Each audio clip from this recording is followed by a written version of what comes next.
আসসালামু আলাইকুম। আজ আপনাদের সাথে শেয়ার করব পেস্তা ক্রাউন তিরামিসু চিজ কেক। কেকের প্রত্যেকটা কামড়ে কফির সুবাস, চিজের মোলায়েম স্বাদ আর পেস্তার রাজকীয় ক্রাঞ্চ যদি পাওয়া যায় তাহলে কেমন হয়? তাহলে চলুন বেশি বকবক না করে আমরা রেসিপিটা বানানো শুরু করি। চিজ কেক বানানোর জন্য প্রথমে একটা বাটির মধ্যে নিয়ে নিয়েছি ক্রিম চিজ।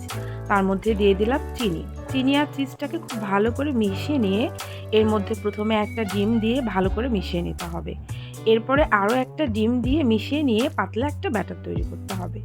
অন্যদিকে একটা পাত্রে ডার্ক চকলেট চিপসের মধ্যে দিয়ে দিতে হবে হুইপ ক্রিম। ক্রিম আর চকলেটটাকে ভালো করে মিশিয়ে সেটাকে চিজের ব্যাটারের মধ্যে দিয়ে আবারও ভালো করে মিশিয়ে একটা ছাঁকনি দিয়ে ছেঁকে নিতে হবে।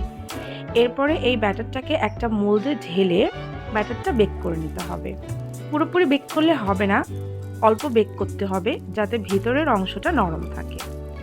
এবারে অন্য একটি বাটিতে ডিমের কুসুম নিয়ে ওর মধ্যে আবারও চিনি দিয়ে হালকা বিট করে নিতে হবে। এরপরে এই বিট করা ডিমের কুসুমের মধ্যে দিয়ে দিতে হবে মাস্কারপোনে চিজ। মাস্কারপোনে চিজটাকে বিট করে নিতে হবে, সাথে বিট করে নিতে হবে কিছু হুইপ ক্রিম। এবারে হুইপ ক্রিমটাকে মাস্কারপোনে চিজের সঙ্গে খুব ভালো করে মিশিয়ে নিতে হবে। অন্যদিকে একটা পাত্রে কফি লিকারের মধ্যে জেলাটিন দিয়ে খুব ভালো করে মিশিয়ে নিতে হবে। এবারে কফি লিকারটাকে দিয়ে দিতে হবে মাস্কারপোনে চিজের মধ্যে। এরপরে সমস্ত ব্যাটারকে আগে থেকে তৈরি করে কফি কেকের উপরে ঢেলে সেটাকে আবারও কিছুক্ষণের জন্য সেট করতে দিতে হবে।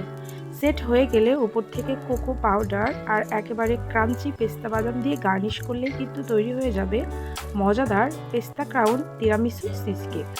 রেসিপি ভালো লাগলে অবশ্যই লাইক, কমেন্ট, শেয়ার, আমার চ্যানেলকে সাবস্ক্রাইব আর পেজটাকে ফলো করতে ভুলবেন না।